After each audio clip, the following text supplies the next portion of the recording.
नमस्कार दोस्तों, आपका स्वागत है मेरे चैनल कैपिटल बिल्डिंग में। इस वीडियो में हम बात करेंगे security and intelligence service India limited के आईपीओ के बारे में। ये आईपीओ खुलेगा 31 जुलाई 2017 को और बंद होगा 2 अगस्त 2017 को। इसकी प्राइस बैंड है 805 रुपये से 815 रुपये पर शेयर। इस आईपीओ की फेस इशू है 45 लाख शेयर और इस फेस इशू की वैल्यू है अपर एंड लोअर बैंड के हिसाब से 362 करोड़ रुपये से 366 करोड़ रुपए के अंदर। ऑफर फॉर सेल है 51,20,069 शेयर का और ऑफर फॉर सेल का वैल्यू है 412 करोड़ से 417 करोड़ के बीच।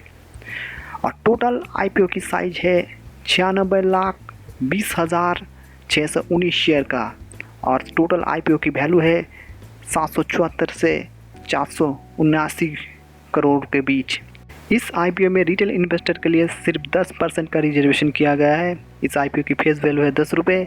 मिनिमम बिड क्वांटिटी है 18 शेयर या इसके मल्टीपल में आप बिड कर सकते हैं। मिनिमम बिड प्राइस है लोअर बैंड के हिसाब से 14,490 रुपये और अपर बैंड के हिसाब से 14,670 रुपये। इसकी लिस्टिंग एनएसई और बीएसई में होगी। Security and intelligence service India limited 1985 में बिहार के पटना शहर में स्थापित हुई थी। ये एक प्राइवेट सिक्योरिटी प्रोवाइड करने वाली कंपनी है जो cash logistics service, electronic security service और होम अलार्म मॉनिटरिंग सर्विस प्रदान करती है और इसके पास इस जैसी फैसिलिटी प्रदान करने की बहुत ही अच्छा खासा इंतज़ाम इस कंपनी के पास है। इसके अलावा एक company receptionist, lift operator, electrician और प्लम्बर का सप्लाई भी करती है। 30 अप्रैल 2017 के हिसाब से इस कंपनी के पास पूरे देश भर में 251 ब्रांचेस है जिसके अंदर जो 124 सिटी और टाउन से बिलोंग करते हैं और ये इंडिया के करीब 630 डिस्ट्रिक्ट को कवर करती है। इस कंपनी के पास इंडिया में 1,48,678 एम्प्लॉय है जिसके मदद से एक कंपनी 11,869 कस्टमर को उसके ही एरिया में अपना सर्विस प्रदान करती है। इसके अलावा एक कंपनी ऑस्ट्रेलिया में भी ऑपरेट करती है। ऑस्ट्रेलिया में इस कंपनी के पास 5,754 एम्प्लॉय है जो करीब 245 कस्टमर को अपना सर्विस देता है। और ये कंपनी इंडिया और ऑस्ट्रेलिया में सिक्योरिटी प्रदान करने के लिए बहुत ही जानी जाती है। इस कंपनी की मेन जो स्ट्रेंथ है, इस कंपनी का बिजनेस डाइवर्सिफाइड है और इसके पास बहुत एक अच्छा मैनेजमेंट सर्विस भी है। ये कंपनी इंडिया और ऑस्ट्रेलिया में सिक्योरिटी सर्विस प्रदान करने के क्षेत्र में लीडिंग ऑपरेटर है और ये भारत की दूसरी बड़ी कैश लॉजिस्टिक्स सर्विस प्रदान करने वाली कंपनी है। ये कंपनी समय के अनुसार अपने सिक्योरिटी सिस्टम को अच्छी तरीके से मैनेज करती है और वो चाहे इलेक्ट्रॉनिक सिक्योरिटी हो या कुछ और तरीके की सिक्योरिटी, हर क्षेत्र में ये कंपनी एक लीडिंग ऑपरेटर है। अब बात करते हैं कंपनी की प्रोमोटर के बारे में। कंपनी के प्रोमोटर 2 है, राजेंद्र किशोर सिन्हा और ऋतुराज किशोर सिन्हा। इस आईपीओ के ऑब्जेक्टिव के बारे में बात करते हैं। पहला जो ऑब्जेक्टिव है वो ऑफर फॉर सेल है।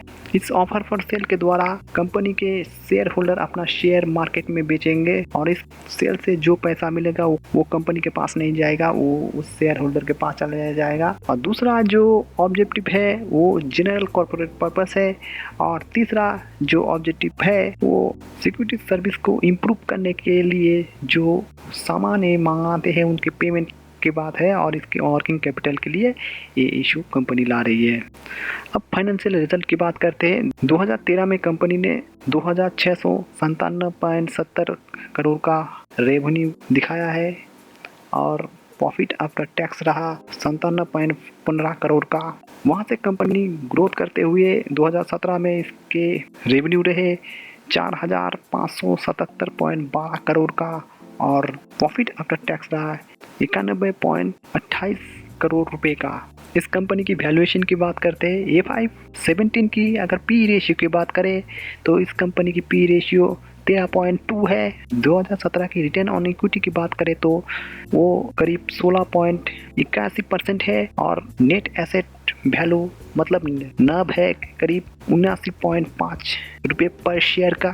अब इस कंपनी की पीयरिंग कंपनी की बात करते हैं, क्विस क्रॉप लिमिटेड, इसकी पी रेशियो करीब 95 रुपये है। और सिस लिमिटेड जो एक कंपनी है उसकी पी रेशियो 61 है। अब आईपीओ की अलॉटमेंट और लिस्टिंग की बात करते हैं। इस आईपीओ की अलॉटमेंट 7 अगस्त 2017 को किया जाएगा। अगर आपको ये आईपीओ नहीं मिलता है तो 8 अगस्त 2017 को आपके पैसे रिफंड कर दिए जाएंगे। और जिन लोगों को ये आईपीओ के जरिए शेयर मिलेंगे वो शेयर उन लोगों के डीमैट अकाउंट में 9 अगस्त 2017 को ट्रांसफ़र कर दिया जाएगा और इसकी लिस्टिंग 10 अगस्त 2017 को होगी। कंपनी के ये सब डिटेल्स आप देखने के बाद अगर मुझे आप पर्सनली पूछे तो मुझे ये कंपनी बिल्कुल पसंद नहीं है। मैं इस आईपीओ पर बिल्कुल बेट नहीं करने वाला हूँ और इसकी जो वैल्यूएशन मार्केट में लगाई गई है वो बहुत ही ज़्यादा ओवर वैल्यूड है। मेरी तरफ से आपको बेट ना करने की सलाह रहेगी। और अगर किसी को लिस्टिंग गेन के लिए इस आईपीओ पर बिड करना है तो आप फॉरेन इंस्टीट्यूशन और हमारे देश के बैंक, फाइनेंशियल इंस्टीट्यूशन और म्यूचुअल फंड वाले अगर ज़्यादा से ज़्यादा ओवर सब्सक्राइब करते हैं तो तभी आप इस आईपीओ पर अपना बिड कीजिए। दोस्तों ये कोई फाइनेंशियल एडवाइस नहीं है। तो अगर आपको ये वीडियो अच्छा लगा है प्लीज़ मेरे चैनल को सब्सक्राइब कीजिए, लाइक कीजिए, शेयर कीजिए, कमेंट कीजिए। धन्यवाद।